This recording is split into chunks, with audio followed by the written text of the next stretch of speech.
नमस्कार मंडळी, आपण पाहतोय स्वराज्य वक्ता अकादमी प्रेझेंट नेता कट्टा आणि या कट्ट्यामध्ये आज आपले गेस्ट आहेत सन्माननीय संजयजी खाडे. नमस्कार सर. नमस्कार नमस्कार सर. सर, माझा पहिलाच प्रश्न असा आहे तुम्हाला की तुम्ही एखाद्या शेतकरी सामान्य कुटुंबातील व्यक्तिमत्व, काय राहिली आहे कुटुंबाची पार्श्वभूमी किंवा एकंदरीत तुमच्या गावातील पार्श्वभूमी काय आणि एकंदरीत तुमची वैयक्तिक पार्श्वभूमी काय? माझे वडील एक शेतकरी होते. त्यावेळेस एक साधे व्यक्तिमत्व, शेतकरी असूनसुद्धा त्यांना शेतीबद्दल अतिशय चांगली जिद्द होती.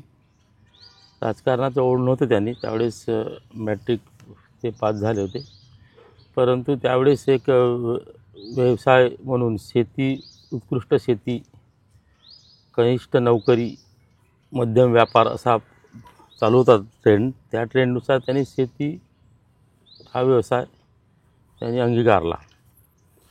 कालांतराने ते शेती करत गेले, परंतु आमचे वडिलाचे 5 भाऊ, मोठा परिवार होता, खूप मोठा परिवार होता. त्या परिवारातून त्यांनी भरपूर शेती होती त्यावेळेस. आमच्या वाट्याला त्यावेळेस 40 एकर जमीन आली. त्यावेळेस शेती चांगली पिकायची. मग त्यावेळेस हे कडधान्य जसं आता जवस, तीळ किंवा बाकी हे चांगले पीक व्हायचं. पण कालांतराने हळूहळू शेतीचा जे कपास आली, कापूस आला, नंतर सोयाबीन आलं. त्यामुळे शेतीमध्ये खर्च वाढल्यामुळे शेती परवडण्यास झाली. त्यामुळे माझं शिक्षण उकनीला 8व्या वर्गापर्यंत झालं. मी नवरात हायस्कूलमध्ये, जसं जिल्हा परिषदमध्ये ते. अच्छा, म्हणजे तुम्ही प्राथमिक शिक्षण प्राथमिक गावात, तुमच्या प्राथमिक गावात मी 1 ते 4 पर्यंत, 1 ते 7 पर्यंत मी जिल्हा परिषद वरिष्ठ प्राथमिक शाळा, ही जनपदकालीन शाळा होती उकनीची. 1927 मध्ये त्या शाळेची स्थापना झाली ती. राजकीय पार्श्वभूमी उकनीला खूप मोठी आहे. चांगल्या चांगल्या पदावर काही लोक गेले त्यावेळेस गावात. मग शिक्षण घेत असताना तुम्ही जेव्हा शिक्षण घेत होते त्या शिक्षणामध्ये तुम्हाला कुठल्या विषयात रुची होती, किंवा मग शिक्षण घेत असताना हाच विषय आपल्याला आवडतो असं कुठला विषय होता? ना, मला शिक्षण घेत असताना त्यावेळेस मी जनरल शिक्षण घेतलं. जसं 1 ते 7 पर्यंत, 1 ते 8 पर्यंत मी उकनीला होतो. नंतर मी ज्यावेळेस 9व्या वर्गात गेलो त्यावेळेस माझे भाऊजी MSc ॲग्रिकल्चर होऊन चंद्रपूरला बदली झाली त्यांची. त्यावेळेस म्हटलं का तू चंद्रपूरला शिकण्यासाठी ये बा. म्हणून मी चंद्रपूरला गेलो 9व्या वर्गात. परंतु त्यांची बदली भद्रावती झाली सर मधातच, दिवाळीमध्येच.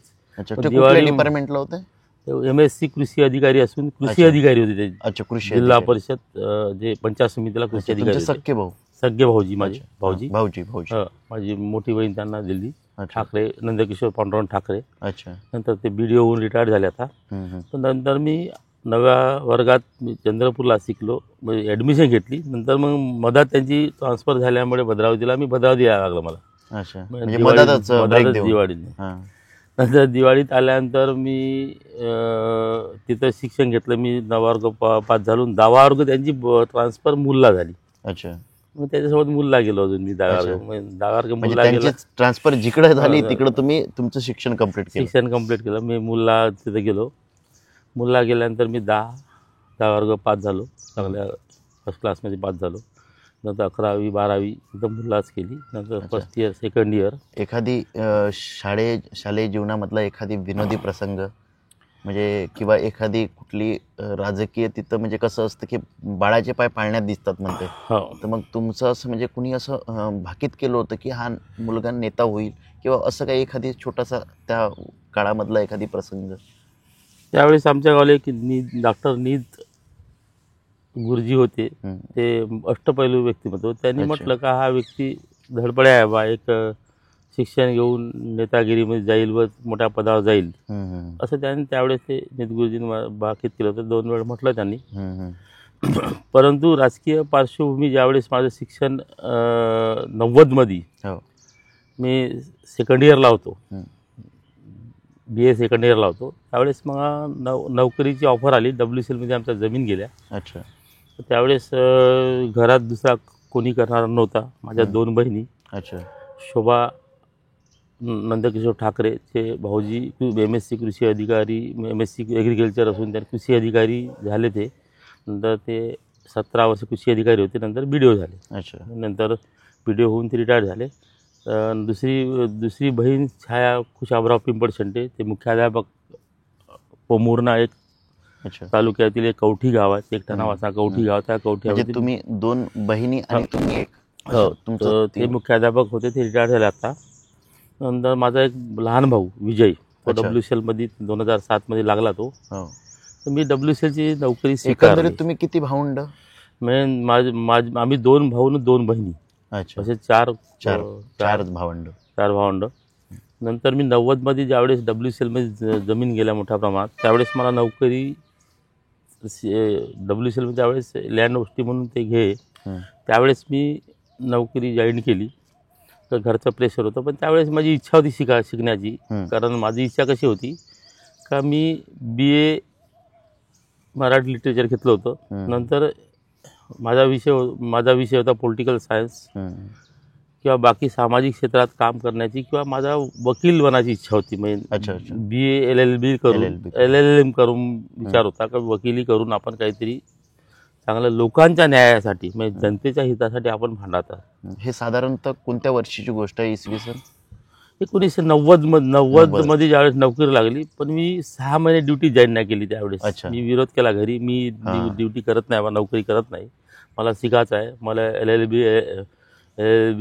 MA LLB LLM करायचं आहे, मी शिकत नाही, मला वकिली करायची आहे. परंतु घरचं प्रेशर वाढल्यामुळे मला शेवट करावं लागली नोकरी. मग WCL मध्ये 90 मध्ये जॉईन झालो मी. 90 ते 95 पर्यंत माझं 95 मध्ये लग्न झालं. अच्छा. 95. आणि मग ज्यावेळेस तुमचं म्हणजे तुम्ही नोकरीला 90ला लागले, 95 मध्ये लग्न झालं, 5 वर्ष तुम्ही नोकरीमध्ये होतात, आणि मग हे, तर मग नेमकी सासूरवाडी कुठची? सासूरवाडी निखाडे म्हणून, विजय सदाशिवराव निखाडे म्हणून, सुकणेगाव. अच्छा. माझी पत्नी सुकणेगावची आहे, मोठी फॅमिली आहे निखाडे. अच्छा. ते सुकणेगावचे असून त्यांनी त्यावेळेस 95 मध्ये लग्न झालं. तर मी त्यावेळेस ग्रामपंचायत निवडणूक लढली पहिली. अच्छा. 1995 मध्ये. तोच प्रश्न आहे पुढचा, की राजकारणात तुम्ही अनावधानाने आला की ठरवून आला होत की आपल्याला हे करायचं आहे? तर त्यावेळेस मी गावात 1990 मध्ये नोकरी लागल्याने गावातच होतो मी. त्यावेळेस 90 ते 94-95 मध्ये 94 मध्ये महापूर आला. अच्छा. तुमच्या गावाला तत्कालीन महापूर आला. गावाचे 90% म्हणजे कमीत कमी 75% घरं उद्ध्वस्त झाले, ते पडले होते स्लम एरियातले. अच्छा. नंतर परिस्थिती पाहिली, त्यांना राहायला जागा नाही, त्यांना शेड बांधून दिले. तत्कालीन मुख्यमंत्री शरदचंद्र पवार आले होते गावात. अच्छा. पवार साहेब तुमच्या पवार गावात आले त्यावेळेस 94 मध्ये. त्यावेळेस त्यांनी आदेश दिला का ह्या तात्पुरते शेड बांधून यांना अस्थायी निवारा देण्यासाठी त्यांनी एक आदेश दिला होता. परंतु दयनीय अवस्था, गावाची खूप मोठी दयनीय अवस्था होती, कारण रस्ते नाही, जोड रस्ता नाही, लाईन 8-8 दिवस राहत नव्हती. त्यामुळे मला वाटलं का एक गावातील समस्या ह्या खूप मोठ्या आहेत, या समस्या सोडवण्यासाठी कुठेतरी आपल्याला राजकीय प्लॅटफॉर्म असला पाहिजे. तर म्हणून मी आपले सवंगडी घेऊन 9 लोक उभे केले मी ग्रामपंचायतमध्ये. तर 9 पैकी माझे 5 लोक आले, मी निवडून आलो पहिल्यांदा 1995 मध्ये. तर त्यावेळेस सरपंचाचं आरक्षण निघलं नव्हतं. अच्छा. न निघल्यामुळे उपसरपंच याची अर्ज दिला. तेव्हा तुम्ही वय वर्ष काय असतील तुमचं? वय वर्ष होतं म्हणजे माझं 25. अच्छा. 25व्या वर्षी तुम्ही राजकारणात सक्रिय झालो. वय वर्ष 25 होतं. तर माझं 25 झाल्यामुळे मी राजकारणात सक्रिय झालो, आणि त्यावेळेस उपसरपंचाला सरपंच या 4 दिला गेला. अच्छा. सरपंच हे नसल्यामुळे 4 दिला लागला मला. माझ्याकडे 4 महिने 4 झाला सरपंच पदाचा. 5 आमचे उमेदवार निवडून आले, बहुमत होतं, 9ची बॉडी होती, बहुमत होते. परंतु दुसरे राजकीय अपोजिटर यांचा राजकीय लालच, म्हणजे त्या फायनान्शियल लालच देऊन तो एक मेंबर आमचा फोडला गेला. मग त्यावेळेस फोडला गेला. न ते त्यांनी सरकार पळालं. मी उपसरपंच राहिलो 5 वर्ष, परंतु सरपंच आमचाच मेंबर त्यांनी किडनॅप केला. 8-10 दिवसापूर्वी गायब झाला केला त्यांनी. ते राजकीय लालच देऊन, फायनान्शियल लालच देऊन त्यांनी घेऊन नेल्यामुळे काय झालं, तर सरपंच दुसऱ्या पार्टीचा बनला. मग सर थोडंसं, जेव्हा तुम्ही पहिली निवडणूक लढवली, आता ती निवडणूक लढवत असताना मग एक उत्सुकता असते की आपली पहिली निवडणूक आहेत, आणि मग ते निवडणूक लढवताना तुम्ही जिंकून देखील आले, उपसरपंच झाले. तर ते निवडणूक लढवताना काय एखादी म्हणजे प्रसंग कसे राहिले ते निवडणूक लढताना, म्हणजे एकंदरीत वणीला यायचं बॅनर वगैरे हे सगळं, म्हणजे त्यावेळेस बॅनरचा तेवढा फॅड नव्हता, तेवढा प्रचार यंत्रणा एवढी सक्रिय नव्हती, तरी गावखेड्यातलं म्हणजे कसं काय वातावरण होतं ते निवडणुकीचं? गावखेड्यातलं वातावरण, असे काही मोबाईल नव्हते किंवा बॅनर बिनर प्रचार नव्हते, असे डिजिटल मीडिया किंवा काही नव्हता, परंतु मौत प्रचार म्हणजे डोर टू डोर प्रचार करून तर आम्ही त्यांना सांगायचं, आपण जाहीरनामा छापला होता आम्ही हे काम करणार बा. 1994 पूर आला त्यावेळेस शेड तिथं होते, त्यांना लाईन नव्हती, साधी 1 वर्ष लाईन नव्हती. मी सरपंच उपसरपंच चार्ज घेतला तर त्याच दिवशी एक निर्णय घेतला काय त्यांना लाईन मिळाली पाहिजे. म्हणजे दुसऱ्या दिवशीच मी त्या लाईन जोडून घेतली MSEB ला हे करून. 1 वर्ष अंधारात होते ते, जे लोक होते अंधारात होते. मागील सरपंचाने ते दुर्लक्ष केलं, ते अंधारात राहिले, पण मी दुसऱ्या दिवशी जोडलं. मी काही निर्णय चांगले राहिले. परिसरात WCL असल्यामुळे मोठ्या प्रमाणात आम्ही मग वेलफेअर फंड मोठ्या प्रमाणात आणला. पंचामुळे आम्ही 5 वर्ष, जसं मी 5 वर्ष उपसरपंच म्हणून काम केलं, पण ज्यावेळेस मग नंतर मी शेवटचे 4-5 महिने राहिले होते, तर आमच्या वाड्यात साधे लाईटसुद्धा लागायचे नाही. मी स्ट्रीट लाईट लागायची नाही किंवा तिथं एक साधे बल्ब नाही लागायचे, बल्बसुद्धा लावले नाही, स्ट्रीट लाईट नाही लागले, ट्यूबलाईट नाही लावले. त्या शेवटच्या 4-5 महिन्याच्या मिटिंगमध्ये मी सरपंचाला माझी चांगली खडाजंगी झाली, तर तुम्ही लाईटसुद्धा लावण्याच्या मनस्थितीत नाही, लोकांचे जर काम करत असाल तर मी इथं येण्यात काही अर्थ नाही या सभागृहात. ज्या दिवशी मी सरपंच बनून येईल त्या दिवशीच मी इथं या सभागृहात येईल. म्हणजे एकंदरीत तुम्ही राजकारणाची सुरुवात ग्रामपंचायत पासून केली. सभागृहात येईल. 1995 पासून उपसरपंच झाल्यानंतर शेवटचे 3-4 महिने राहिले होते निवडणुकीला, तर मला म्हटल्यानंतर सभागृहात येईल. मग त्यावेळेस 2000 मध्ये मी निवडणूक लढली, सर्व आपल्या सवंगड्याला घेऊन सर्व एकत्र लोक. ग्रामपंचायत 6 मेंबर आले. त्यावेळेस सुद्धा अपोजिट पार्टी त्यांनी सुद्धा प्रयत्न केला, अजून फोडण्याचा प्रयत्न केला, पण मी सतर्क होतो. त्यावेळेस सतर्क होतो, कारण राजकीय सतर्कता असली पाहिजे, कारण आजकाल धनशक्तीचा वापर करते लोक. त्यामुळे धनशक्ती, आम्ही सामान्य कुटुंबातला व्यक्ती होतो, धनशक्ती आपल्याकडे नव्हती, पण नोकरी होती. परंतु आम्ही एकदम काही खूप अतिरिक्त पैसे नव्हते, कारण आमचे कोणते 2 नंबर धंदे नाही. आम्ही आजपर्यंत कोणाला फसवलं नाही. न एक नैतिकता सांभाळून, फायनान्शियल नैतिकता सांभाळून, राजकीय नैतिकता सांभाळून, वैयक्तिक नैतिकता सांभाळून आजपर्यंत आम्ही याच्यापर्यंत आलो. अच्छा, म्हणजे एकंदरीत ग्रामपंचायतची निवडणूक तुम्ही दुसऱ्यांदा लढले आणि तुमचं पॅनल निवडून आला आणि तुम्ही सरपंच झाले. सरपंच झालो 2000 मध्ये. सरपंच झाल्यानंतर तर मी भरपूर असे कामं केले ताकदीनं. 2000 ते 2005 खूप मोठे काम केले. गावात रोड, रस्ते, लँडलाईन सेवा आणली. म्हणजे टेलिफोन सेवा नव्हती, टेलिफोन बनवून मी भालं कॉलनीवरून तिथून लँडलाईन लावून केबल अंतर्गत केबल टाकून एक लँडलाईन फोन सुविधा उपलब्ध करून दिली. अच्छा, म्हणजे गावाला लँडलाईन. म्हणजे ते गाव म्हणजे कसं होतं की एकच लँडलाईन आणि सगळे म्हणजे पूर्ण घरोघरी कनेक्शन द्यायला. मोबाईल नव्हते, घरोघरी कनेक्शन द्यायला लावले. प्रत्येकाकडे फोन केला. फोन ज्या ज्या लोकांनी 40-50 त्यावेळेस फोन घेतले सुरुवात, ज्या गावात गेल्यानंतर वैयक्तिक प्रत्येकाने लँडलाईन घेतली, प्रत्येकाला नंबर भेटले, प्रत्येकाने कम्युनिकेशन होतं. म्हणजे सर्व त्यावेळेस फक्त एकच फोन होता ग्रामपंचायतमध्ये. नंतर मग त्या गावात मी अंतर 7 किलोमीटर होतो. मी टेलिकॉम ते जे BSNL आहे, भारतीय निगम, BSNL त्याला अधिकाऱ्याचं भांडू पत्रव्यवहार करू त्यांना मी 7 किलोमीटर लाईन टाकायला लावली. गावात लँडलाईन आणली, पहिली लँडलाईन आणली. लोकांना नेटवर्कचे इश्यू होते की? नेटवर्क नाही, त्यावेळेस नेटवर्क मोबाईल नव्हताच ना. मोबाईल फक्त लँडलाईन मध्ये केबल जे पुराणे पोहे आहे, म्हणजे टेलिफोन माध्यमातून मग भालर कॉलनीला लाईन आली होती, लँडलाईन आली होती, टेलिफोन आले होते. त्यातून मी 7-7.5 किलोमीटर अंतर केबल टाकून तिथं मी गावात आणली. MSEB आपले ते BSNLच्या अधिकाऱ्यासोबत, भारत संचार निगम लिमिटेडच्या अधिकाऱ्याचं भांडू पत्रव्यवहार करून मी आणली. नंतर गावात रोड, नाल्या, नंतर आरोग्य सुविधा. मी एकंदरीत तुम्ही ग्रामपंचायत लेवलला तुमचं जेवढं वर्क होतं ते म्हणजे अनाकलनीय होतं आणि चांगलं होतं. तेव्हा मग असं वाटत होतं की आपण येणाऱ्या काळामध्ये वणी विधानसभेकडे काय दृष्टिकोन होतं? म्हणजे तेव्हा असं काही वाटलं होतं की आपण एक दिवस विधानसभा लढवणार किंवा विधानसभेचा आपण विचार करणार किंवा माझ्या गावाचा विचार न करताच 3 तालुक्याचा विचार करणार? असं तेव्हा काही होतं का? त्यावेळेस नव्हतं, पण हा. त्यावेळेस पंचायत समिती जिल्हा परिषद लढवायची इच्छा लढवायची होती. 2000 इच्छा मी होती. 2000 नंतर 2005 मध्ये हो. ती काम केल्यानंतर माझे 9च्या 9 मेंबर आले अच्छा, वन साईड म्हणजे ग्रामपंचायत. ग्रामपंचायत मध्ये. अच्छा, म्हणजे सुरुवातीला तुम्ही उपसरपंच झालात, 95 ते 2000, 2000 ते 2005 सरपंच. सरपंच. अजून 2005 मध्ये पूर्ण डबल ग्रामपंचायत लढवली, पूर्ण 9च्या 9 मेंबर आले अच्छा, वन म्हणजे साईड. तुम्ही सत्तेत होते, सत्तेत असताना तुम्ही ग्रामपंचायत लढवली हो. आणि टोटल बॉडीज तुमच्या 9च्या 9 अंडर. आली, पूर्ण अंडर मध्ये आली. हो. मग 2005 ते 2010 हो. अजून मी सरपंच राहिलो. अच्छा, तर सलग 10 वर्ष सरपंच राहिलो मी. अच्छा. सरपंच राहिल्यानंतर मग मग तेव्हा कुठल्या पक्षात होते? त्यावेळेस काँग्रेसमध्येच होते. अच्छा, तर मग काँग्रेस निवडण्याचं कारण काय आहे? म्हणजे कारण की अनेक पक्ष महाराष्ट्रामध्ये, देशामध्ये आहे, मग काँग्रेसच का बरं? काँग्रेस हा जो पक्ष धर्मनिरपेक्ष पक्ष आहे, सर्व जाती धर्माला घेऊन चालणारा पक्ष आहे. त्यामुळे काँग्रेसचा जो इतिहास आहे हा पंडित जवाहरलाल नेहरू असो, महात्मा गांधी असो, इंदिरा गांधी असो, राजीव गांधी असो, सरदार वल्लभभाई पटेल सुद्धा काँग्रेसमध्ये होते.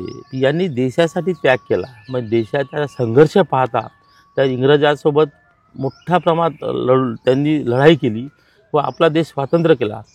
त्यावेळेस देशामध्ये एक साधी सुई बनत होती. ज्यावेळेस 1947 मध्ये आपल्याला मिळालं, तर त्यावेळेस खूप काही अशी प्रगती नव्हती. रस्ते नव्हते, इरिगेशनच्या व्यवस्था नव्हत्या, डॅम नव्हते, किंवा बाकी रोड नसते, किंवा बाकी ॲग्रिकल्चर क्रांती नव्हती, किंवा म्हणजे धान्य उत्पादन सुद्धा मोठ्या प्रमाणात नव्हतं. पण त्यावेळेस काँग्रेसच्या हातात ज्यावेळेस नेहरू प्राईम मिनिस्टर बनले, त्यावेळेस त्यांनी खूप मोठं योगदान दिलं. त्यांची मागील पार्श्वभूमी पाहता आता विचार केला, नेहरू हा त्यावेळेसचा खूप मोठा अब्जोपती व्यक्ती होता. त्यांनी देशाच्या याच्यासाठी दान केले, आपल्या जागासुद्धा दान केली. दिल्लीचं जे आता काँग्रेसचं मुख्यालय आहे ते नेहरूचं आहे. पण त्यांनी दान केलं. बाकी पक्ष पाहता यांनी फक्त स्वार्थ पाहिला, स्वतःसाठी काही नाही केलं. पण काँग्रेस हा सर्व जाती धर्माला घेऊन चालणारा पक्ष व संविधानामध्ये जे आर्टिकल्स आहेत का जातपात हा विषय नाही, पण तो कोणत्याही समाजात असो, म्हणजे मुस्लिम असो, बौद्ध असो, आदिवासी असो, धर्मनिरपेक्षता स्वीकारली. त्यांचा उद्देश तळागाळापर्यंत लोक शिक्षित झाले पाहिजे व त्यांची आर्थिक उभारी झाली पाहिजे. म्हणजे अर्थव्यवस्था एक रन होण्यासाठी जोपर्यंत ग्रामीण भागात पैसा जाणार नाही, ग्रामीण भागाच्या गरीब लोकांच्या हातात पैसा जाणार नाही, तोपर्यंत आर्थिक उभारी येणार नाही ना. एखाद्या उद्योगपतीला श्रीमंत माणसाकडे जर पैसे दिले तो श्रीमंतच राहील. तो श्रीमंत तो काही छोटी SMT घ्यायला नाही गेले, बाटाची चप्पल घेणार नाही तो. श्रीमंत माणसाकडे 50 लाख रुपये दिले तर तो हे आर्थिक उभारीसाठी जे सायकल तयार होते, हे जोपर्यंत ग्रामीण भागासाठी पैसा जाणार नाही तोपर्यंत ते आर्थिक उभारी येणार. छोटे छोटे व्यावसायिक आहे हे म्हणजे तुमचं म्हणणं असं आहे की काँग्रेसने हा देश तयार केला. सुई बनत नव्हती तर त्यांनी अनेक म्हणजे व्यवसाय स्थापन केले. नेहरूंचं त्याकडचं नेतृत्व चांगलं होतं आणि म्हणून तुम्ही काँग्रेसकडे आकर्षिले गेले. आणि काँग्रेस हा धर्मनिरपेक्ष पक्ष असल्यामुळे तुम्ही काँग्रेसमध्ये आहे. अच्छा, तर सर मी काय म्हणतोय की भारतीय राष्ट्रीय काँग्रेस हे या देशामधलं मोठं जाडं होतं, पण ते जाडं खिडखिडं सध्या होत चाललेलं आहे. तर यावर तुमचं काय म्हणणं आहे? म्हणजे तुमचं आकलन काय आहे यावर? नाही, काँग्रेस हा पक्ष नसून विचार आहे. तो विचार कधी संपणार नाही. सर्व लोकांना घेऊन चालणारा पक्ष आहे. तो विचार कधी संपणार नाही. राजकारणात हार जीत चालणारच. काही दिवस सत्ता यांची येणार त्यांची येणार. त्यावेळेस इंदिरा गांधी सुद्धा पडल्या एक डाव, निवडणुकीमध्ये पडल्या. परंतु हे चालणारच काही दिवस. आता सध्या धनशक्तीचा मोठा प्रमाणात वापर होत आहे. अच्छा, पण ते काही दिवस चालणार. पण लोकांना हळूहळू समजणार का देश कोण चालवू शकते. त्यामुळे समजणार लोकांना. भविष्यात काँग्रेसचे दिवस चांगले येणार आहे. काँग्रेस एक मजबूत पक्ष म्हणून देशाचा पक्ष. आता विचार जर केला तर 1938 पासून हा काँग्रेस हा देशावर एक सामाजिक चळवळ म्हणून किंवा विचार म्हणून राज्य करत आहे. तर ते विचार हा संपत नसतो. जसं महात्मा गांधीचे विचार कधी संपले का? पंडित जवाहरलाल नेहरूचे विचार, डॉक्टर बाबासाहेब विचार संपणार नाही. विचार कधी संपत नसते. त्यांनी दिलेले विचाराची देण आहे, हे संपत नाही. काँग्रेसचे दिवस भविष्यात येणार. अच्छा. काँग्रेसच देशाला वाचवू शकते. कारण आता जर विचार केला, फायनान्शियल पोझिशन काही देशाची चांगली नाही. देश निव्वळ भाषणावर चालत नाही, लोकांना राशनसुद्धा पाहिजे ना. राशनसुद्धा पाहिजे. बेरोजगारी मोठ्या प्रमाणात वाढली आहे. बेरोजगारी का वाढली आहे याचा आकलन केले पाहिजे. बेरोजगारीचे आकडे यायला पाहिजे होते. दरवेळेस आकडे 14च्या पूर्वी आकडे बेरोजगारी किती देशामध्ये बेरोजगारी आहे, किती निर्माण होणार, किती बेरोजगारी रोजगार गेले, हे आकडे करेक्ट आकडे यायचे. ते आकडे येऊन नाही आले. त्यामुळे निव्वळ मोहगम जर हे बोलत असेल तर चुकीचं आहे. कारण हे म्हणते आम्ही असं केलं तसं केलं, रोजगार दिले, पण दिले काय, बेसिक स्ट्रक्चर काय आहे बा रोजगाराचं. का तुम्ही ज्यावेळेस एखाद्या 10 किंवा 100 पदासाठी 5 लाख अर्ज येतात स्पर्धा परीक्षेचे, तर याच्यावरून समजून जाते बेकारीचा भस्मासूर मोठ्या प्रमाणात वाढत आहे का काय. ताबाद आता मी बँकिंग क्षेत्रात आहे. हो, माझा पुढचा प्रश्न तेच आहे की तुम्ही मग ग्रामपंचायतचं इलेक्शन केलं, आपण तिकडे बँकिंग ते सहकारकडे नंतर जाऊ. तुम्ही म्हणजे ग्रामपंचायत इलेक्शन लढलं, मग ग्रामपंचायतच्या नंतरची ऑब्विसली पायरी असते पंचायत समिती, जिल्हा परिषद. या निवडणुकांमध्ये सुद्धा तुम्ही उभे राहिले, तुम्ही काम केलं, पण त्या निवडणुकांमध्ये तुम्हाला यश मिळालं नाही. काय प्रसंग राहिले ते, काय म्हणजे अनुभव राहिले, आणि कुठलं म्हणजे त्याच्यामधून काय शिकायला मिळालं, किंवा एकंदरीत कुठला उद्देश त्यामधून साध्य झाला, किंवा कुठलं काम करायचं राहिलं तुमचं? मी 2007 मध्ये मला काँग्रेसकडून उमेदवारी मिळाली. जिल्हा परिषद लाठी सिंधोला सर्कल होतं. अच्छा. भारतीय राष्ट्रीय काँग्रेसकडून भारतीय राष्ट्रीय काँग्रेसची उमेदवारी मिळाली जिल्हा परिषदेची. त्यावेळेस उमेदवारी मिळाल्यानंतर मी ताकदीनं उतरलो. कारण फायनान्शियल पोझिशन काही बेताची आहे. कारण आम्ही कोणतेच 2 नंबरचे धंदे केले नाहीत, करणार नाही जिंदगीत. कोणत्या कोळसा व्यापार किंवा कोणती दारू हा विषय आमच्या जिंदगीत कधी येणार नाही, कधी येणार नाही. कारण मी दारूचं दुकान गावात पूर्ण प्रमाण बंद केलं. अच्छा. अनेक लोकांचं राजकीय किंवा प्रशासनाचा माझ्याकडे दबाव आला का तुमचा मर्डर होईल, हे होईल, ते होईल. बापरे. खूप मोठा दबाव आला राजकीय लोकांचा किंवा बाकी ठाणेदाराकडून, याच्याकडून.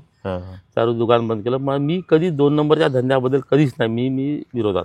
कारण मी एक वेळ खिशात पैसे आले चालेल, परंतु मी कधीच वाईट मार्गाचा विचार न करता, 2 नंबरचे कोणत्या धंदे न करता मी कधीच नाही. पहिले नव्हते, आताही नाही, भविष्यातही सुद्धा मी कधी स्वच्छ प्रशासन, स्वच्छ शासन हा आपला उद्देश आहे. तर मी कधी 2 नंबरच्या मार्गाला गेलो नाही, जाणार नाही. मी उकणीचं दारू दुकान ज्यावेळेस बंद केलं 2000 मध्ये, अजूनही ते कायमस्वरूपी बंद आहे. हिंमत नाही करत कोणी चालू करायची, एवढी दहशत आहे अजूनही दहशत आहे. मधात उकणीमध्ये तुमच्या दारू हा विषय नाही. मधात एकदा ठाणेदारानं सुरू केलं, प्रयत्न केला, तर त्यांना 1 महिन्यातच त्याला 15 दिवसातच त्याला ते दुकान हटवावं लागलं. त्यावेळी सुद्धा अनेकदा धमक्या आल्या, परंतु मी कधी धमकीला घाबरलो नाही. तर राजकीय प्रवास 2007 मध्ये काँग्रेसची तिकीट मिळाली, तर त्यावेळेस मला 5501 मतं मिळाली. अच्छा. त्यावेळेस अगल्या व्यक्तीला मी 375 मतं जर मला अतिरिक्त आगाव आले असते तर मी निवडून आलो होतो जिल्हा परिषद मेंबर बनलो. फक्त तुम्ही निसट्टा पराभव. परंतु आमचेच काही काँग्रेसचे राजकीय लोक, त्यांना ते नाही धडपड्या, एखादा माणूस मोठा होत असेल, नाही पटलं त्यांनीच त्यांना पूर्ण माझा पाळण्याचा पूर्ण प्रयत्न केला. अच्छा. म्हणजे तुमच्या काँग्रेसमध्ये म्हणजे अंतर्गत गटबाजीचा मला मोठा फटका बसला तुम्हाला. त्याच्या मोठ्या वरिष्ठ नेत्यांकडून सुद्धा त्याचा गटबाजीचा मला खूप मोठा फटका बसला. तर त्यांनी, कारण हा धडपड्या माणूस जर आता जिल्हा परिषद मेंबर बनला तर भविष्यात खूप मोठं राजकारण करू शकते, तो आमदार लेवलवर जाऊ शकते, हा त्यांच्या कुविचार मनात आला. त्या कुविचाराचा मला फटका बसला. मी त्यावेळेस 375 मतांना पडलो जिल्हा परिषद. वय वर्ष म्हणजे त्यावेळेस तुमचं वय वर्ष काय होतं? त्यावेळेस वय वर्ष होतं माझं. म्हणजे कुठल्या वर्षी तुम्ही जिल्हा परिषद लढवली?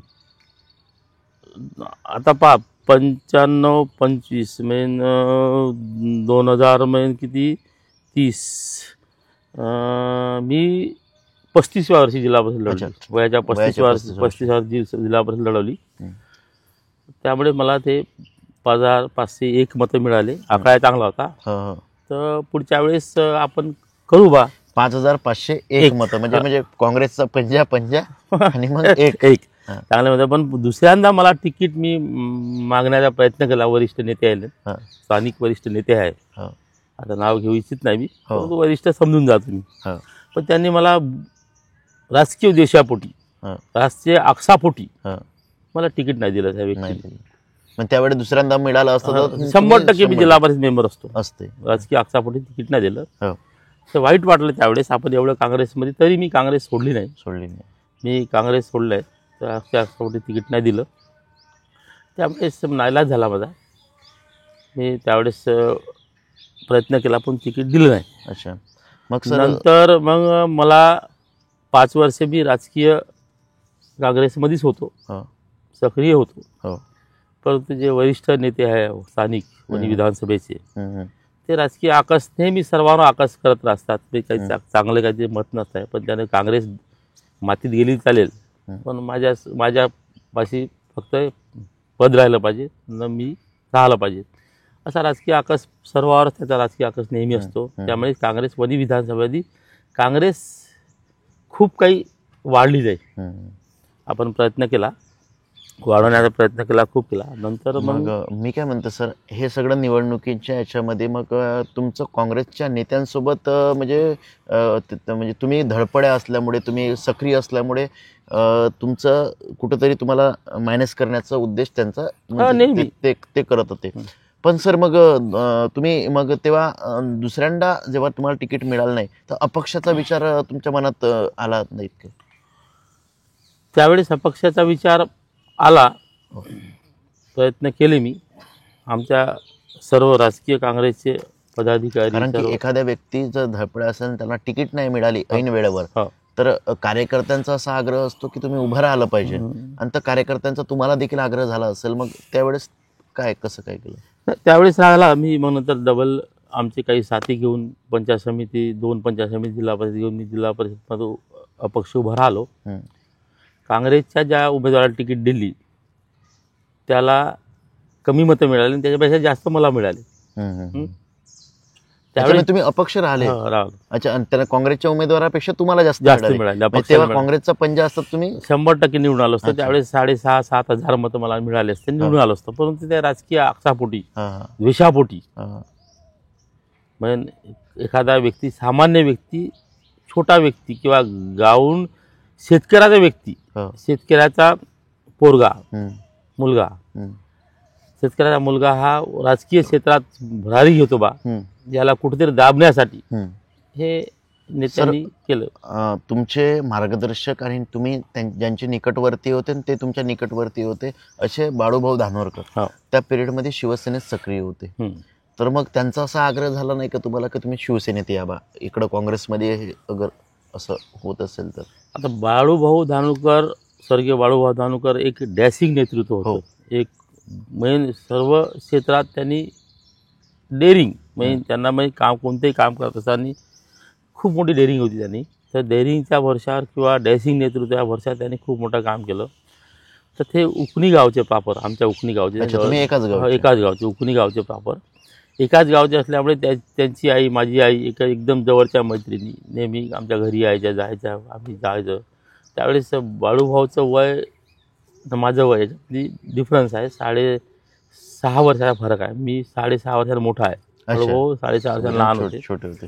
त्यावेळेस ते 1985-86 मध्ये भद्रावती जिल्ह्यात राहायला गेले. त्यांचे वडील शिक्षक असल्यामुळे राहायला गेले. त्यांनी झाडे प्लॉटवर घर बांधलं. त्यावेळेस त्यांचा संपर्क कमी झाला गावासाठी.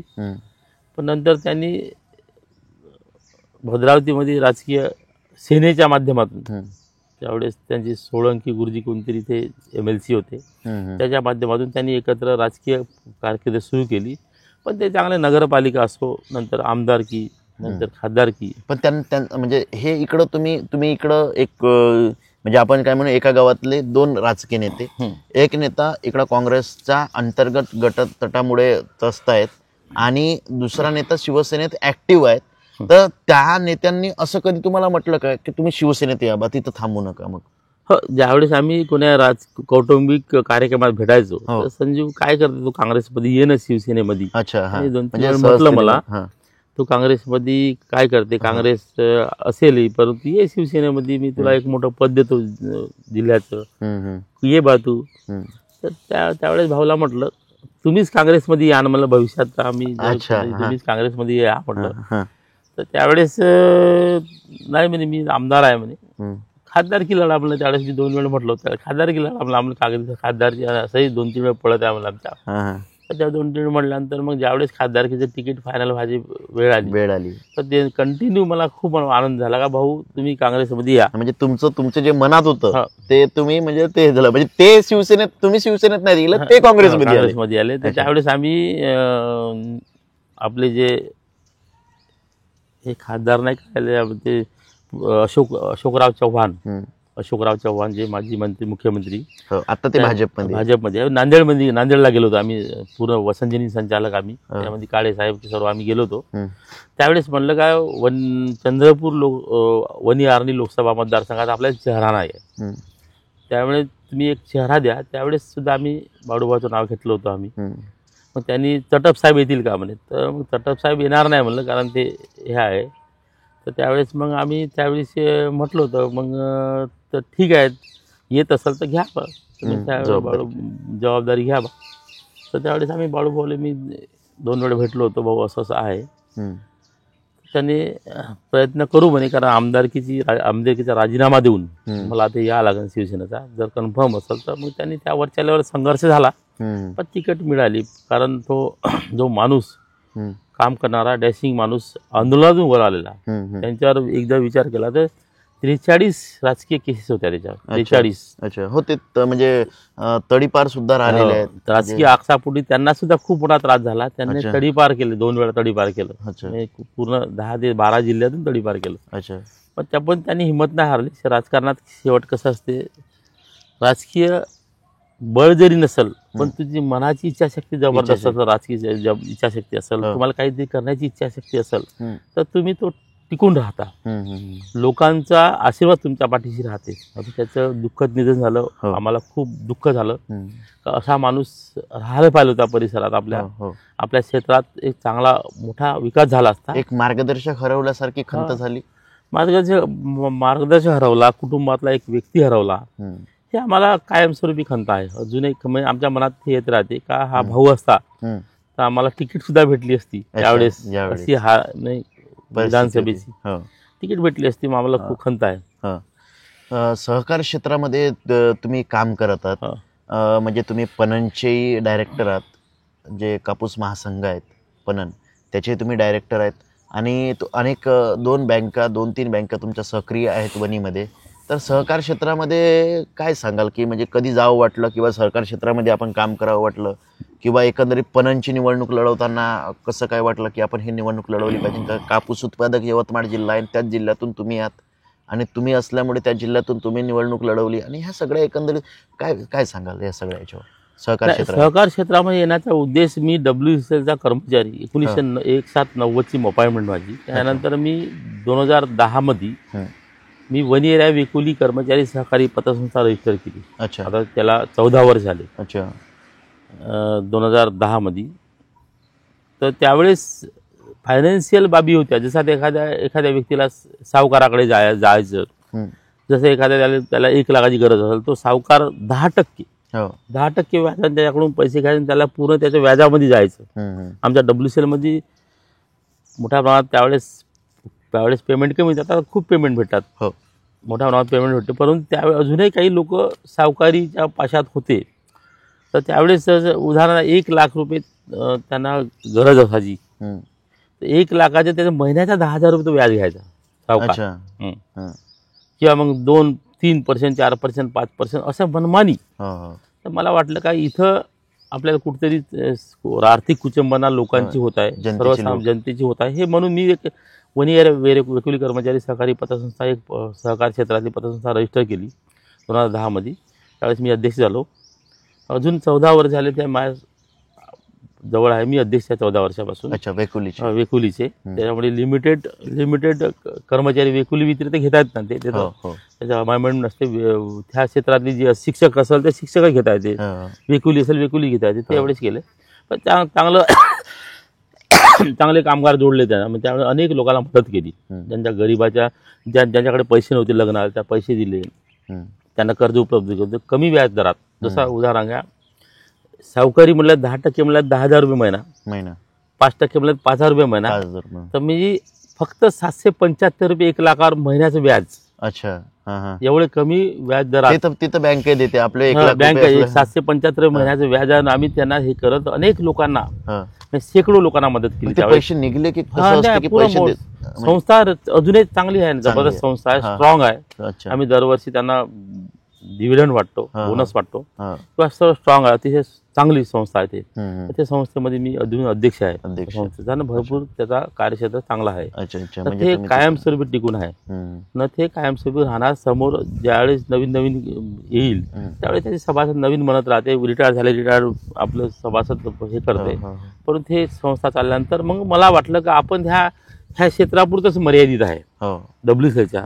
तर आपण सर्वसामान्य गरीब शेतमजूर, शेतकरी, महिला यांना कुठेतरी मदत केली पाहिजे, फायनान्शियल क्षेत्रात मदत केली पाहिजे. म्हणून मी रंगनाथ स्वामी अर्बन निधी लिमिटेड स्थापन केली. म्हणजे 2021ला. त्याचं उद्घाटन झालं 21 जून 2021ला. तर रंगनाथ स्वामी अर्बन कोण केलं? बाळूभाऊनच केलं. बाळूभाऊ धानोर, म्हणजे तेव्हा ते खासदार होते. त्यावेळेस बाळूभाऊ उद्घाटन केलं. पण त्यावेळेस ते रंगनाथ स्वामीचा जे एकच नाव असल्यामुळे आता आमचे थोडेसे काळे साहेबांना वाद झाले, काही एक नाव कसं ठेवलं. तर साहेबाला म्हटलं ठीक आहे, ठेवलं, भविष्यात आपण चेंज करून टाकू चेंज करून टाकू. आता झाली गलती आमची, आता एक नाव असेल ठीक आहे, भविष्यात चेंज करून टाकलं. आम्ही मग चांगली संस्था, मला त्रास झाला वैयक्तिक, पेपरवाईज झाली, हे झाली ते झाली. तर मग काही वैयक्तिक आक्षापोटी प्रयत्न केले. हा सुद्धा डॅमेज करण्यास खूप प्रयत्न केले. पण माझा प्रामाणिकपणा व फायनान्शियल क्षेत्रात मी कधी कोणाचा 1 रुपया घेतला नाही, घेतला तर वापस दिला. प्रामाणिकपणे मी फायनान्शियल क्षेत्र असो, सामाजिक क्षेत्र असो, सर्व क्षेत्रात मी प्रामाणिकपणे काम केलं आणि करत राहील. माझा उद्देशच सर्वसामान्य गरीब जनतेला मदत करणे, सर्वसामान्यांना न्याय देणे हा उद्देश आहे माझा वैयक्तिक. म्हणजे पैसे कमावणे किंवा काहीतरी उलटी सीधे धंदे करणे, त्या आक्षापोटी काम करणे, म्हणजे याचा उद्देश वेगवेगळा असू शकतो. तुमचा उद्देश प्रामाणिक सेवा. म्हणजे एक मन आहे, नाही कर सकता भला बंदे तो बुराई करना छोड दे. एखाद्या व्यक्तीचं काम जर तुम्ही करू शकत नसाल तर त्याचं वाईट नाही करायचं, हे आपला उद्देश आहे. ते नेहमी आपलं म्हणजे पहिले होता, आता ह्या समोरही राहील माझा. तो उद्देश ठेवून मी एक रंगनाथ स्वामी अर्बन निधी लिमिटेड स्थापन केली. पण त्याचे खूप वाद झाले, नावाबद्दल वाद झाले, परंतु तरी मी हिंमत नाही हारली. आमच्या कुटुंबात क्षेत्रामध्ये संघर्ष करावा लागला, हिंमत नाही हारली. आमच्या कुटुंबात सुद्धा मुलं, माझे धनंजय, ईश्वर हा मुलगा, दोन्ही आहेत चांगले. दोन्ही पोस्ट ग्रॅज्युएट झाले. एक बी इलेक्ट्रिकल आहे आणि एक बी सिव्हिल झाला. चांगले माझे मुलं आहेत, अतिशय सुंदर काम करते, मेहनत करते. मेहनतीतून वर आलो. त्यांना वारंवार मी मार्गदर्शन करतो, वाईट मार्गाने न जाता म्हणजे प्रामाणिक मार्गाने जाऊन आपण काम करायचं. तर मग सहकार क्षेत्रामध्ये तुम्ही पणनची निवडणूक लढवली, ते निवडणूक आता पहा ना, मी रंगनाथ स्वामी अर्बन निधी लिमिटेड, मला 2-3 वर्षात चांगला उच्चांक गाठला, चांगल्या क्षेत्रात मला नाव मिळालं. नंतर मी लक्ष्मीनारायण नागरी सहकारी पतसंस्था रजिस्टर केली. तिथे सुद्धा त्यावेळेस बाळूभाऊ, प्रतिभाताई धानोरकर, नंतर यशोमती ठाकूर, महिला बालकल्याण मंत्री, महिला विकास. कारण माझे राजकीय संबंध त्यावेळी युवक काँग्रेसच्या वेळेस होतो. मी 2003 मध्ये युवक काँग्रेस अध्यक्ष झालो. अच्छा, म्हणजे वणी विधानसभेचे, वणी तालुक्याचे 2003 मध्ये अध्यक्ष झालो. त्यावेळेस माझे राजकीय संबंध, त्यावेळेस राजीव सातव, निलेश पारवेकर, नंतर यशोमती ठाकूर ह्या महिला बालकल्याण मंत्री झाले. त्यावेळेस महाराष्ट्र प्रदेशच्या त्या कोषाध्यक्ष होत्या. त्या राजकीय संबंध असल्यामुळे त्याने मी गेलो होतो. ताई, माझ्या लक्ष्मीनारायण नागरी सहकारी पतसंस्थेला मला उद्घाटनाला यावं लागते. त्यांनी स्वतः एका शब्दात होकार दिला, त्या पतसंस्थेच्या उद्घाटनाला आल्या. ग्रँड ओपनिंग झाली त्यावेळेस खूप मोठी. हिचं चालूच होती, पण दुसरी आम्ही ग्रँड ओपनिंग करून ते चांगलं सुंदर असं उद्घाटन झालं. 2000 लोक होते. म्हणजे तुमच्या 2 बँक आहेत? 2 बँक, लक्ष्मीनारायण नागरी सहकारी पतसंस्था. तर ते सुद्धा केलं. त्याचे सुद्धा चांगला टर्नओव्हर आहे, चांगला उच्चांक गाठला आहे, चांगल्या प्रगतीपथावर याचा आहे. उद्देश तुमचा हा होता की सामान्य लोकांना कर्जाचा खूप मोठं लूट होत आहे, व्यापारी लुटत आहे, तर त्या शेतकऱ्यांना, कामगारांना, मध्यमवर्गीयांना, छोट्या व्यापाऱ्यांना चांगल्या प्रकारे कर्ज स्वस्तात हे झालं पाहिजे आणि त्यांचं कुठेतरी आर्थिक स्तर उंचावला पाहिजे, या उद्देशाने तुम्ही ते सहकार क्षेत्रात काम केलेलं आहे. मोठ्या प्रमाणात काम केलं आहे. आम्ही व्यापाऱ्यांना मोठ्या प्रमाणात कर्ज दिलं आहे. आम्ही सर्वसामान्य शेतकरी कुटुंबांना कर्ज दिलं आहे, महिलांना कर्ज दिलं आहे. नंतर मला उद्देश होता, माझा एक मल्टीस्टेटचा उद्देश होता. माझा मल्टीस्टेट आपण मल्टीस्टेट म्हणजे बहुराज्यीय, तर आपण रजिस्टर करायचा विचार करून त्याच्या माध्यमातून आपण काम केलं पाहिजे. तर मी मागील रंगनाथस्वामी अर्बन निधी नाव चेंज करून जय जगन्नाथ अर्बन निधी केलं. तर माझा उद्देश होता मल्टीस्टेट, म्हणून मल्टीस्टेट ची रजिस्टर केली. म्हणजे मनात इच्छा होती ते पूर्ण झाली. मी जे अर्बन निधी ते नाव चेंज करून Jai Jagannath multistate credit cooperative society केली. तर त्याच्या माध्यमातून काम सुरू केलं. अतिशय सुंदर काम सुरू आहे. त्याच्या माध्यमातून बचत गटांना, म्हणजे ग्रामीण भागातील बचत गटांना, जे ग्रामीण महिला यांना बचत गटांना मी आतापर्यंत कमीत कमी 100 बचत गटाला कर्ज दिलं एका वर्षात. अच्छा. त्यांचा आर्थिक स्तर उंचावण्यासाठी. आकडा काय असतील कर्जाचा? कर्जाचा प्रत्येक सुरुवातीला आम्ही एका महिलांना 20,000 देतो. 20,000 देतो. पूर्ण 10चा गट आहे, त्यांना 2 लाख देतो. त्यांनी भरल्यानंतर त्यांचं अजून 5,000 वाढवून देतो. त्याचं 5 किंवा 10,000 वाढवून देऊन त्यांचे जे याच्या आउटगोईंग इन्कमिंग त्याला काय म्हणते, त्यांचे सिबिल प्रमाणे आम्ही त्यांचा हे करतो. आम्ही सुरुवातीला 20,000 देतो एका महिलांना, तर गट तयार करून त्यांना 2 लाख देतो त्या गटाला. तर त्यांच्या सिबिल प्रमाणे आम्ही त्यांचं ते गटाचं प्लॅनिंग सुरू झालं. 100 बचत गटाला मी कर्ज दिलं. तर चांगला रिस्पॉन्स आहे, चांगलं काम होत आहे. अनेक महिला एक चांगल्या एखादं त्याला बकऱ्या घ्यायच्या आहे, त्या बकऱ्या सुद्धा घेऊन आपला व्यवसाय सुरू केला. काही महिलांनी सक्षमीकरणासाठी ते एक मोठं पाऊल आहे. तर माझं टार्गेट आहे येणाऱ्या 2-3 वर्षात 1,000 महिला बचत गटांना कर्ज उपलब्ध करून द्यायचं प्लॅनिंग आहे माझं. पण त्यामुळे आर्थिक कुचंबना जे होते, म्हणजे सावकारी पाशातून काढण्यासाठी, तुम्हाला एक उदाहरण दिलं, काही त्या एखाद्या व्यक्तीने 1 लाख रुपये घेतले, तर त्याला 3% ते 4% द्यायला लागते. त्याला 3% म्हणलं 3,000, 4% म्हणलं 4,000, 5% म्हणलं 5,000. तर आमचं कमी व्याजदर, म्हणजे इव्हन 775 किंवा 900च्या आतच पूर्ण राहते. म्हणजे त्याच्यामध्ये किती 90% फरक पडते. म्हणजे त्यांचं व्याजदर आहे, खूप मोठा फरक पडते. मग सावकारी पाशातून त्यांना काढून आपण त्यांना चांगलं त्याचे पैसे वाचले पाहिजे ना. जसा एखाद्या व्यक्ती जर 100 रुपये कमवत असेल, तर व्याजापोटी त्याला 50 रुपये द्यायचा अर्थ काय? बरोबर. तर म्हणून हा त्यांना आर्थिक कुचंबनेतून काढण्यासाठी मी राजकीय सामाजिक उद्देश ठेवून आम्ही ह्या महिला बचत गटाला कर्ज देणार आहे.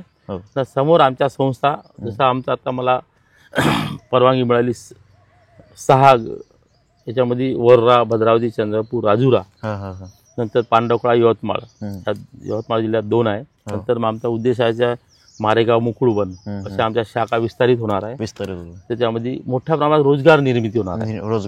आता माझ्याकडे 35 कर्मचारी काम करत आहेत. रोजगार करण्यापेक्षा रोजगार निर्माता व्हा. म्हणजे बेरोजगारी एवढी वाढून आहे का लवकर आम्ही विचार करत परत दर दिवशी आमच्याकडे 3-4 लोक की रोजगार मागण्यापेक्षा रोजगार देणारे व्हा. तर म्हणून तो उद्देश होता का माझं येणाऱ्या काळात मी करतो, म्हणजे जे बोलतो ते करतो. येणाऱ्या 5 वर्षात माझ्याकडे 1,000 कर्मचारी काम करल असं मोठं टार्गेट आहे. अरे बापरे. 1,000 रोजगार निर्मिती करून त्यांना मदत करल असं माझं टार्गेट आहे. म्हणजे सामान्य गरीब कुटुंबातील सुशिक्षित बेरोजगार त्यांना मदत करतात, कोणती 1 रुपया शुल्क न घेता. माझ्याकडे 35 कर्मचारी आहे. अनेक आम्ही पाहतो का बँकेमध्ये भाऊ पैसे दे, मी तुम्हाला लावतो, हे करतो. आम्ही 1 रुपया न घेता त्यांना म्हणावं का माझ्याकडे एखाद्या व्यक्तीने म्हटलं मला आरोप लावले, समोरासमोर या आणि आरोप सिद्ध करा. म्हणजे एखाद्या पतसंस्थेत लागायचं असेल तर पैसे द्यावे लागतात, एखाद्या संस्थेत लागायचं पैसे. तर तुमच्याकडे म्हणजे कुठलाही पैसे न देता एखादी जर एज्युकेटेड आणि क्वालिफाईड मुलगा असेल, ज्याच्यामध्ये गट्स असतील, तो मुलगा तुमच्याकडे सहजतेने लागते. एक उदाहरण देतो. माझ्या पतसंस्थेत मी सुरुवातीला पतसंस्थेमध्ये एक व्यक्ती आला होता. चांगला तो ग्रॅज्युएट होता. तर त्यांचं लग्न जुळलं होतं. तर जुळल्यानंतर त्यांच्या परिवारातली मुलगी चांगली शिक्षित होती. त्यांना परिवारातील एक मुलगी लग्न फायनल झालं आता करणार. परंतु त्यांनी म्हणलं का तू नोकरी काय करते? नाही म्हणे मी प्रायव्हेटमध्ये करतो. तर त्यांनी नकार दिला. पण तो दुसऱ्या दिवशी तो माझ्याकडे मुलगा आला एक व्यक्ती घेऊन. तर भाऊ म्हणे मला माझं ते लग्न तुटलं म्हणे, काहून प्रायव्हेटमध्ये मी नोकरी करतो, मला नोकरी काही करा म्हणे, मला चपराशी नोकरी द्या, भले 2000 पगार द्या, पण मला तुमच्या बँकेत नोकरी द्या. भाऊ मला माझ्याकडे जागा नाही, सध्या जागा नाही, चपराशी जागा 2 चपराशी आहे माझ्याकडे, कर्मचारी आहे माझ्याकडे, काही करा. तो पाया लागला बिचारा. पण त्याला मला दया आली. तर ठीक आहे भाऊ तू आता असं कर म्हणलं, तू 2000 मागते, मी 4000 रुपये देतो तुला, उद्यापासून तू जॉईन होऊन जावं. मी त्याला 4000 रुपये महिन्याचं चपराशी म्हणून जॉईन केलं.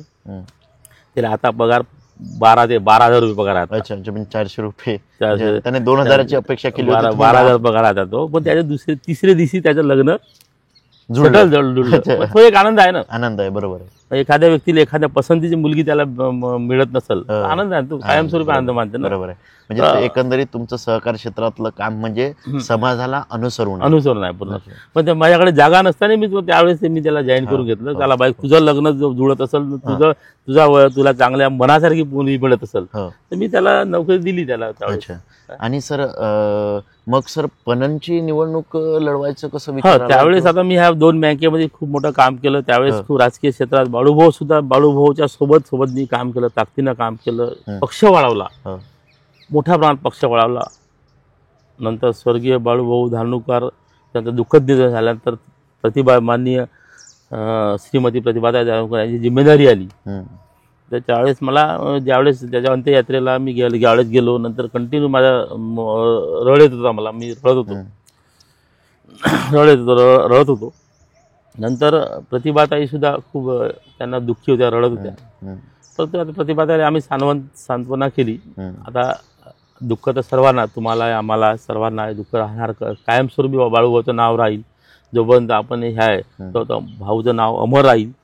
परंतु आपल्याला हे जे कार्यकर्ते आहे, परिसराचे कार्यकर्ते आपले चंद्रपूर वनी आर्णी लोकसभा क्षेत्रात जे आपले काँग्रेसचे कार्यकर्ते आपल्यावर डिपेंड आहे, त्या लोकांसाठी आपल्याला कुठेतरी आता लढायचं पण लढायचं नाही, रळायचं नाही, लढायचं, असं मी त्यांना हे म्हटलं. त्यांनी का आपण कुठेतरी काम केलं पाहिजे. तर आम्ही हळूहळू दुःखातून सावरण्याचा प्रयत्न केला, सावरलो. तर आम्ही काम केलं का वनी विधानसभेमध्ये काँग्रेसचा मोठ्या प्रमाणात मागचा भाऊ होते, 2000 मायनस होतं, खूप मोठं आम्ही मेहनत केली. ताईंना सुद्धा आम्ही तिकिटासाठी खूप मेहनत केली. ताईची इच्छा नव्हती त्यावेळेस, पणनची निवडणूक सर ताईची इच्छा नव्हती, पण त्यावेळेस नंतर आम्ही याच्यामध्ये ताईला खासदार बनवायचं आम्ही चंग बांधला होता. मग ताईला खासदार बनवल्यानंतर आम्ही ताई चांगल्या मताने 2,60,000 निवडून आली. वनी विधानसभेत सुद्धा 57,000 लीड होती. 57,000 लीड होती.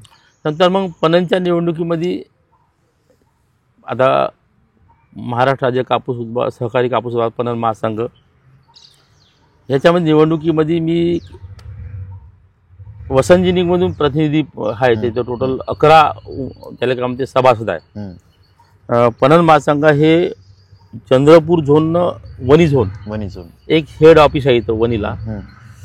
त्या झोनमध्ये मागच्या वेळेस नरेंद्र पाटील ठाकरे पणन संचालक होते. एकाधिकार जो चालायचा हा पूर्ण राज्यभर हा महाराष्ट्र राज्य सहकार कापूस पणन महासंघातर्फे चालायचा. कापूस पूर्ण खरेदी करायचे. पण कालांतराने ते हळूहळू बंद झालं. CCI आला, सेंट्रलचं CCI आल्यामुळे, केंद्र सरकार CCI आल्यामुळे त्यांनी ते जागा घेतली. परिस्थिती यांची हळूहळू महाराष्ट्र सरकारनं हा पणन महासंघाची खरेदी बंद केली.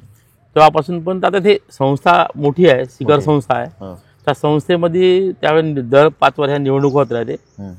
त्या निवडणुकीमध्ये प्रतिनिधी वसंत जिनिंगमधून प्रतिनिधी जायचं होतं मला. त्यावेळेस मागच्या आम्ही प्रमोद भाऊ वासेकरला पाठवलं होतं. तर प्रमोद वासेकरचा कार्यकाळ संपला, त्यावेळी निवडणूक झाली नाही. तर नंतर मग मनात इच्छा आली का मग महाराष्ट्र राज्य कापूस उत्पादक महासंघाची निवडणूक लढायची इच्छा झाली. तर आमचे सहकारी जे वसंतजी सहकारी आहे यांना मी बोलून दाखवलं, तुम्ही निवडणूक लढणार आहे का? तर आम्ही लढणार नाही, पण मला लढायची आहे. मग तू जर लढत असेल तर आम्ही तुला प्रतिनिधी पाठवतो. तर माझ्या वसंतजींच्या पूर्ण संचालकांनी मला मदत केली, टोटल बॉडीने मदत केली. त्यावेळेस मला प्रतिनिधी पाठवलं. प्रतिनिधी पाठवल्यानंतर तिथं जे नाव आलं, पहिले कोर्टातून सक्रिय क्रियाशील सभासद असं काही भानगड होती, पण ते अमेंडमेंट झाली होती का क्रियाशील सभासद असेल तर आमची क्रियाशीलच आहे ना, जे संस्था क्रियाशील आहे, कारण संस्था चालू आहे. आमचा अन्याय झाला होता. आम्ही नाव कटल्यानंतर आम्ही कोर्टात जाणार होतो, हायकोर्टात जाणार होतो, हायकोर्टात रिट पिटिशन दाखल करणार होतो. परंतु त्यावेळेस अजित पवार ज्यावेळेस दिलीप वळसे पाटील सहकार मंत्री झाले, त्यावेळेस त्यांनी सरसकट त्यांनी यादीमध्ये नाव आलं. नंतर निवडणूक लागली. निवडणूक लागल्यानंतर याच्यामध्ये 11 सभासद आहे, पण ते सर्व आमदार लेवलचे आहे. 11 सभासद कोण? ते अण्णासाहेब पारवेकर, माजी आमदार, खूप मोठा अण्णासाहेब सन्माननीय अण्णासाहेब, खूप मोठं व्यक्तिमत्व आहे. दुसरा आपला रवी शिंदे आहे, ते सुद्धा चांगल्या व्यक्तिमत्व आहे. नंतर शेखर धोटे, सुभाष धोटे, हे त्यांचे आमदार विद्यमान आमदार होते त्यावेळेस. त्याचे भाऊ शेखर धोटे. नंतर एक रगाटाटे म्हणून आहे, तो चांगलं त्यांचे काम आहे, म्हणजे संचालक. असे 11. डॉक्टर विजय देवतळे, हे सुद्धा सगळे म्हणजे राजकीय नेते हे पणन महासंघामध्ये सक्रिय आहे. ते 11 सभासद होते. त्यामध्ये 11 मध्ये विजय देवतळे अमेरिकेला गेल्यामुळे ते येऊ शकले नाही. पण 10 मतदान होते. मी पूर्ण चर्चा केली. माननीय नरेंद्र ठाकरे यांनी सुद्धा अतिशय आम्हाला सुंदर मार्गदर्शन केलं. नंतर सर्वांनी आमच्या राजकीय पुरुषोत्तम आवारी, प्रमोद वासेकर, वराटे सर, तेजराजी बोडे, सहकारी सगळे, प्रशांतजी गोकार असो, मग सर्व सहकारी ह्या लोकांनी मला मदत केली. पण त्यावेळेस मी चॅलेंज म्हणून ती निवडणूक घेतली होती, मला निवडून यायचं आहे. बरोबर. त्यावेळेस ते सभासद एकरे साहेब सुद्धा होते. तर त्यावेळेस मला पटोले साहेबांना बोलावलं होतं, प्रतिभाताईने बोलावलं होतं का तुम्ही सुभाष धोटेचे भाऊ उभे आहे, ते राहणार आहेत, त्यांना मदत केली पाहिजे, तुम्ही विड्रॉल घ्यावा. तर मी म्हणलं साहेब, मी सामान्य कार्यकर्ता, मी आजपर्यंत कोणती पोस्ट मागली नाही मोठी. हे निवडणूक आहे का डायरेक्ट काही देऊन नाही राहिले कोणी, पोस्ट काही देऊन नाही. बघा, मी पटोले साहेबांना म्हटलं का एकाच व्यक्तीकडे अनेक पद आहे, तर मला निवडणूक लढायची आहे. त्याने म्हटलं का राजकीय निर्णय चांगला हे घ्या, प्रतिभाताईने म्हटलं. परंतु आमच्या कार्यकर्त्याचा जोश, आमच्या कार्यकर्त्याचा प्रेशर न जे मतदान करणार होते यांचं सुद्धा प्रेशर होतं. तुम्ही राहिलं पाहिजे बा, तुम्ही निवडून येता, तुम्हाला आम्ही 8 मतं देतो. मग आता त्यांच्या दबावाखाली मी निवडणूक लढली. त्यांनी निवडूनही दिलं मला, जिंकले. 10 मतं पडले. 10 मतापैकी 7 मतं मला पडले. अच्छा, म्हणजे एकांगी विजय झाला, वन साइड विजय झाला. 75% मला मतदान पडले, 7 मतं. नंतर एक मोठे, कारण महाराष्ट्र निवडणूक आहे, 17 संचालक आहे याच्यामध्ये, 17 संचालक महाराष्ट्राची निवडणूक आहे, 17 संचालक.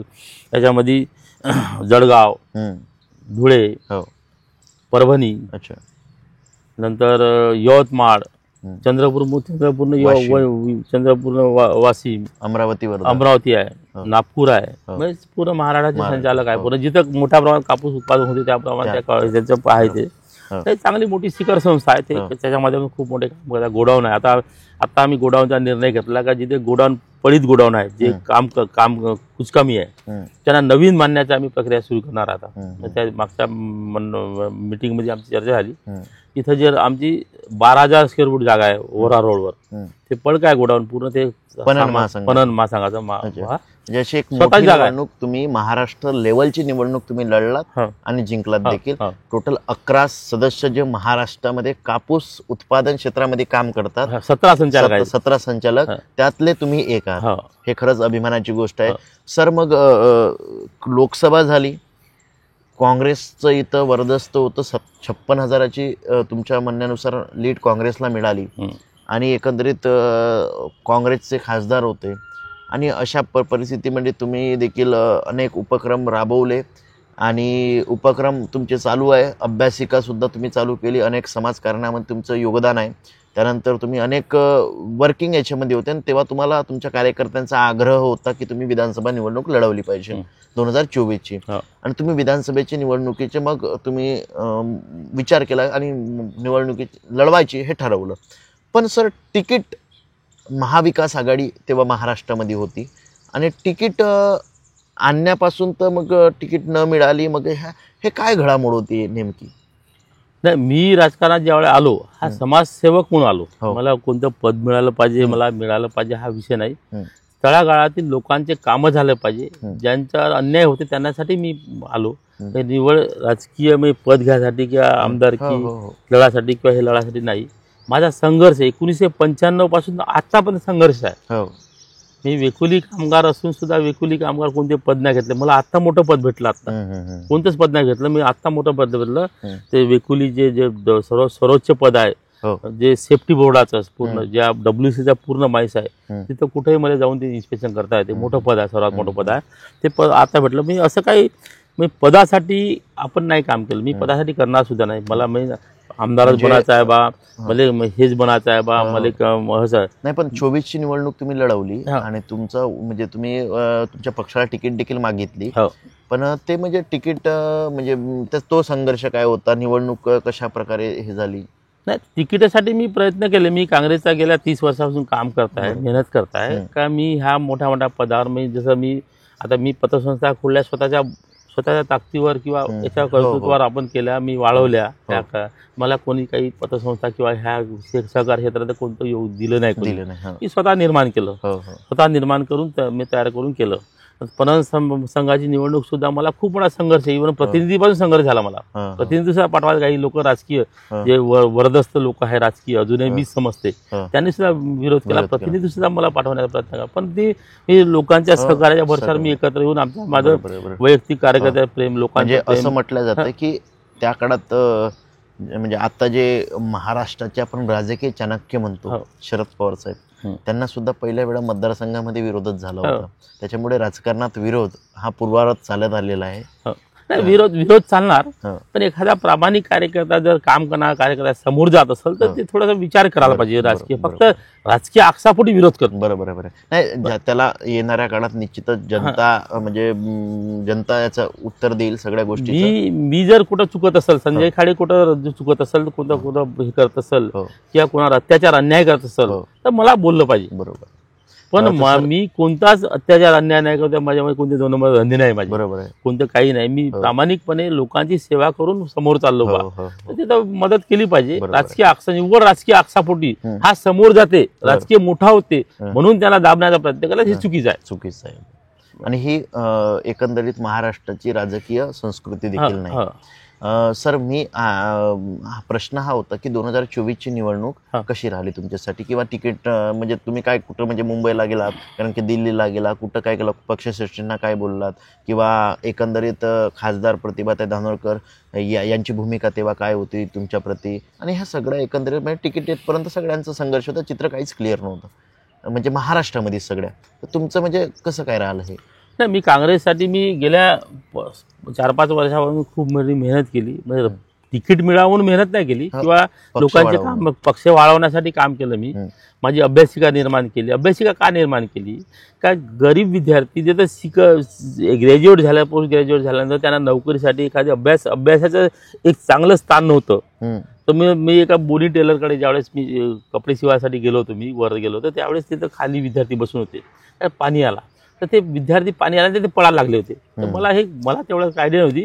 तर मी नंतर मग हे 2-3 लोकांना विचारले काय प्रकार आहे सर. मग वैभव सरला भेटलो, मग मालेकर सरला भेटलो. तर यांना अभ्यासिका आहे छोटीशी ती जागा कमी आहे त्यावेळेस बाहेर बसते बिचारे, पावसात झाडाखाली बसते. तर मला त्याला वाईट वाटलं, म्हणून ती अभ्यासिकाने निर्माण केलं. हे किती कसे पोर आहे बा, नाही मग ग्रामीण भागातील मोठ्या प्रमाणात येते मुलं, तर त्या दिवसभर अभ्यास करते आणि दिवसभर अभ्यास करून ते पूर्ण जाते, पण त्याला मन लागत नाही. कोणाकडे पाऊस आला तर पळा लागते, कुठे जावं लागते. तर म्हणून ते मी त्या गरीब विद्यार्थ्यांना मदत व्हावं, मग त्यांना चांगल्या पदावर नोकरी लागावं व ते एक एकाग्र बुद्धी ठेवून ते अभ्यास करावं म्हणून ही अभ्यासिका निर्माण केली. मी 150 विद्यार्थी अभ्यास करून त्यावेळेस स्वतःच्या 10 ते 12 लाख रुपये खर्च करून ती अभ्यासिका निर्माण केली.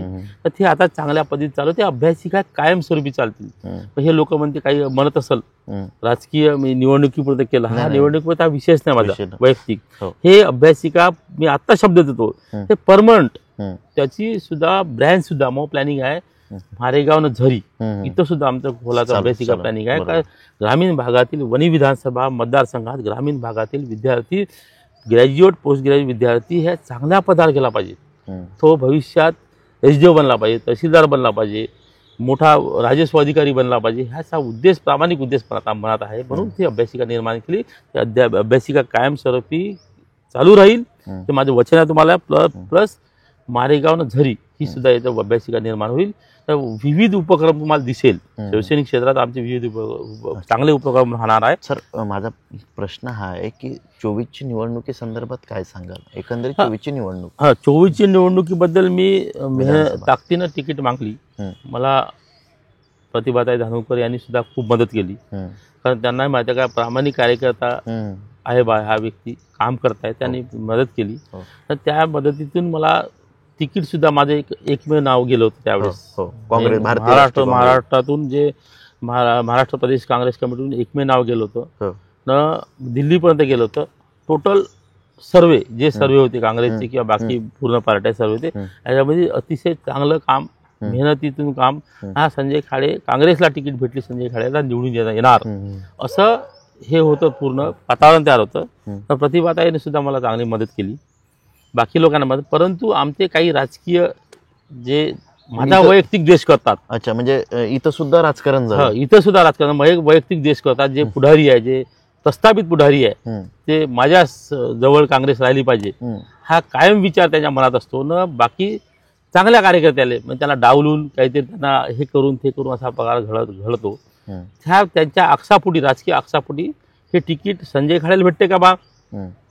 आता एकमेव संजय खाडे नाव चालत आहे दिल्ली वरच्या लेवल, तर संजय खाडेच भेटणार.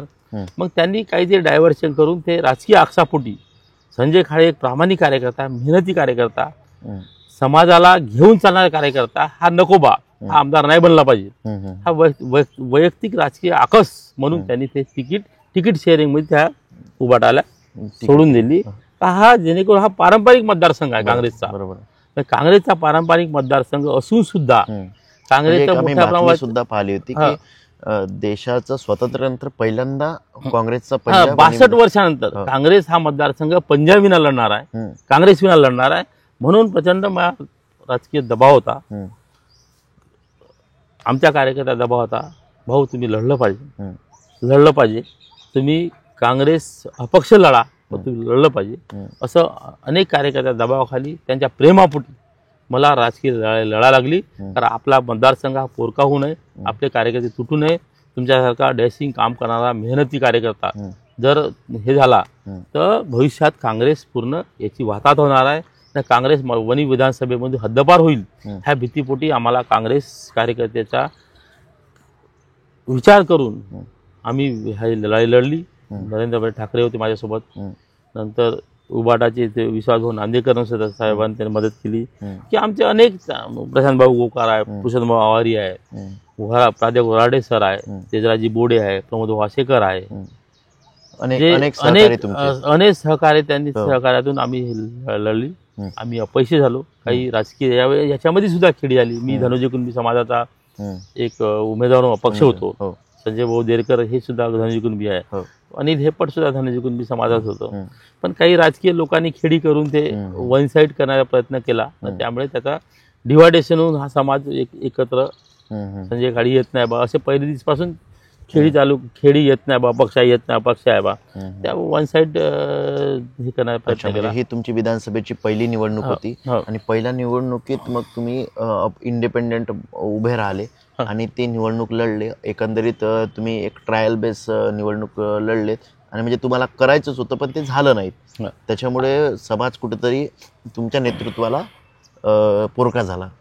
कसं आहे राजकारणात म्हणजे निवडणूक लढणे नंतर हार जीत हा विषय विषय. दुय्यम असतो ना. हो, हो. कारण 2-4 पैलवान उभे आहे म्हणजे त्याला काम ते लढाई लढत आहे, हा. तर एक पैलवान जिंकल ना. जिंकल, तर बरोबर. काही सर्वच काही आमदार हो, बनणार नाही. हो, हो. म्हणजे राजकीय लढाई हे निवडणुकीसाठी लढत आहे बा संजय खाडे, हा नाही. अच्छा.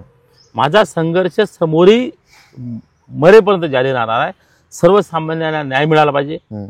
महिलाचं सक्षमीकरण झालं पाहिजे, गोरगरीब जनतेला मदत मिळाली पाहिजे, किंवा सर्व समाजातील लोकांना न्याय मिळवण्यासाठी जिथे कुठं अन्याय होईल हम्म. त्यासाठी संजय खाडे पेटून ठेवले. अच्छा. मी संघर्षातून वर आलो. हो. 35 वर्ष राजकीय संघर्ष, हो सामाजिक क्षेत्रात संघर्ष केला, हो. लोकांना न्याय मिळवून देण्यात संघर्ष केला. हो. हा संघर्ष माझा मरेपर्यंत राहील. अच्छा. जसं मरेपर्यंत शिकलं पाहिजे हो. तर मरेपर्यंत मी शिकणार, हो. मरेपर्यंत माझा संघर्ष जारी राहणार. अच्छा. समाजाच्या प्रत्येक घटकापर्यंत माझं अच्छा. काम म्हणजे पोचेल. इथं मला सुरेश भटांची एक कविता आठवली की विजलो जरी आज मी हा माझा अंत नाही, पेटेने उद्या नव्याने हे सामर्थ्य नाशिवंत नाही, छाटले जरी पंख माझे मी पुन्हा उडेल, मी अडवू शकेल मजला अजून अशी भिंत नाही.